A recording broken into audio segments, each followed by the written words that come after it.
हम्म। हाँ बोल। माइक पास करो। माइक ऊपर करके बोलो। मिट्टी के बर्तन में खाना क्यों नहीं खा सकते? मिट्टी के बर्तन में भोजन बना सकते हैं कि नहीं? बना सकते, क्यों नहीं बना सकते? इवन मिट्टी के बर्तन में भोजन बना करके आहार दान भी दे सकते हैं।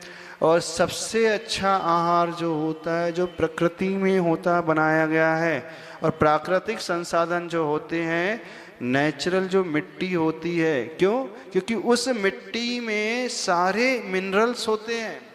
नेचुरोपैथी में उस मिट्टी का प्रयोग कई बीमारी के इलाज में, कई घावों को भरने के लिए। देखो, जिस मिट्टी से अन्न की उत्पत्ति होती है, तो वो अन्न जो पौष्टिक बनता है, उस अन्न में सारे मिनरल्स आ जाते हैं, सारे उसमें कार्बोहाइड्रेट्स, प्रोटीन्स आदि आ जाते हैं। तो मिट्टी से ही तो पैदा हुए। तो जैसे वो अन्न उस मिट्टी से पैदा हुआ है, तो सबसे उत्तम धातु, सबसे उत्तम मटेरियल कोई होता है आहार बनाने के लिए, तो मिट्टी की हंडी में बनाया हुआ भोजन। मिट्टी की हंडी का चावल दाल अलग ही उसका स्वाद रहता है। स्वाद की दृष्टि से नहीं कह रहे हैं, उसके सारे तत्व जो हैं उसमें सुरक्षित रहते हैं। तो आचार्य भगवान तो कहते थे सबसे उत्तम पात्र जो है मिट्टी, और आचार्य भगवान ने मिट्टी को ही लेकर के महाकाव्य लिखा है। मूक माटी लिखा है कि नहीं? कहाँ माटी से कलश की यात्रा, तो वो कैसे पकती है, कैसे तप को सहन करती है, और सबके लिए शीतल जल देने वाली बनती है।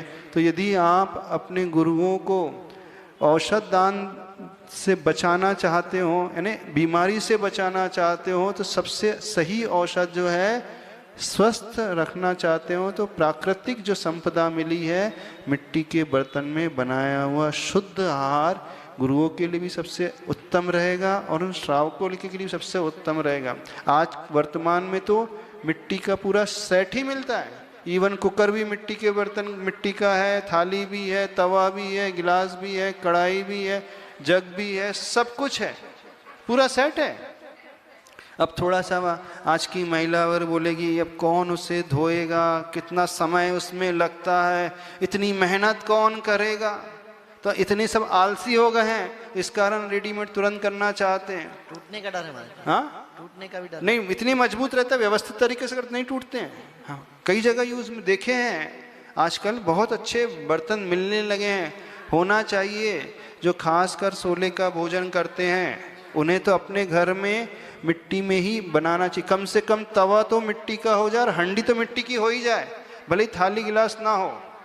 कम से कम जिसमें 2 सेट रखना, धो करके साफ हो जाते हैं। एक्स्ट्रा अल्टरनेट डे उसे यूज करते रहना, कुछ नहीं होता। मटकी का पानी क्यों नहीं देते? किसने कहा नहीं ले सकते? ले सकते, पर मुनिराज जो है ठंडा जल नहीं लेते हो, तो गर्म किया हुआ लेते हैं। पर आप उस मटके का प्रयोग करना कि जो आज पानी से भरा है, नेक्स्ट डे वो ना है, अल्टरनेट मटके हो उसे सुखा दें नेक्स्ट डे, ताकि वह उसमें शीतलता ना बनी रहे, उसमें आर्द्रता ना बनी रहे। डबल सेट रखना बिल्कुल हो सकता है, क्यों नहीं हो सकता? इस प्रकार से करोगे और सारे बर्तन की सफाई होती है। सबसे उत्तम आहार उसका बना हुआ होता है, और नेचुरल जो क्ले होती है, काली मिट्टी आदि होती है, उसका आहार सारे गुण उसमें मौजूद रहते हैं। आप जो स्टील के बर्तन अथवा एल्यूमिनियम के बर्तन जो किचन में यूज करते हैं, सबसे ज़्यादा बीमारी पैदा करने वाले बर्तन, स्वयं के लिए भी और जहाँ दान दोगे उन पात्र के लिए भी बीमार करोगे। तो उत्तम से उत्तम है। हर धातु में के बर्तन में बनाया हुआ आहार अपने अपने अलग अलग गुण को लिए हुए होता है। थोड़े से प्रमाद और आलस को छोड़ें, और स्वच्छ और शुद्ध आहार जो है उन मिट्टी के पात्र में बनाना सीखें और करें। स्वयं शुरू तो कर दो कम से कम। चलिए। हाँ, अक्षय और पर्व खड़े होकर के जिज्ञासा करें।